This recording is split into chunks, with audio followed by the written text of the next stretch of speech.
రకరకాల అంశాలు మన ముందుకు వస్తూ ఉన్నాయి. వార్తాపత్రికలలో కథనాలు కూడా వస్తూ ఉన్నాయి.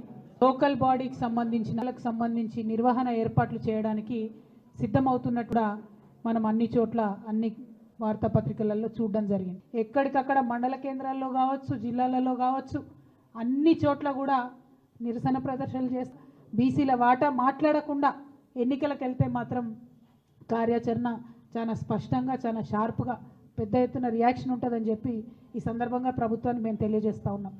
మరి ఇవాళ ఇక్కడ కలిసినటువంటి బీసీ ఎంబీసీ సంఘాలు అందరం కూడా కలిసి మాట్లాడుకున్నది ఏంటంటే, ఇవాళ ప్రభుత్వానికి మనం ఒక హెచ్చరిక జారీ చేద్దాం. మీరు చేసేటటువంటి ప్రయత్నం బీసీ డెడే దాని మీద మీరు ఎట్లా ముందుకు పోతారనే స్పష్టత ఇచ్చిన తర్వాత మాత్రమే మీరు ఎన్నికల గురించి ఆలోచన చేయాలి. అంతవరకు స్థానిక సంస్థల ఎన్నికల జనవరి 3 నాడు సావిత్రిబాయి పూలే గారి జయంతి ఉన్నది.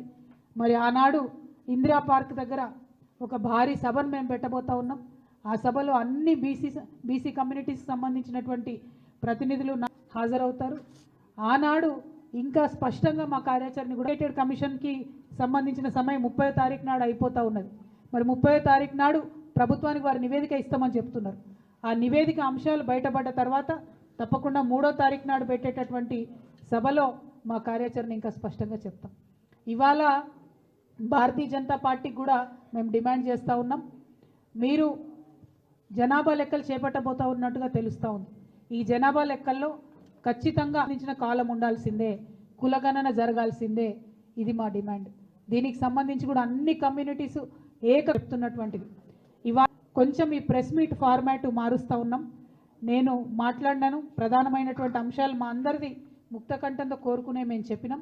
కానీ ఏ సంఘం ఆ సంఘం ఒక 30 సెకండ్స్ వాళ్ళ కమ్యూనిటీ పేరు చెప్తారు, వారి అంశం చెప్తారు.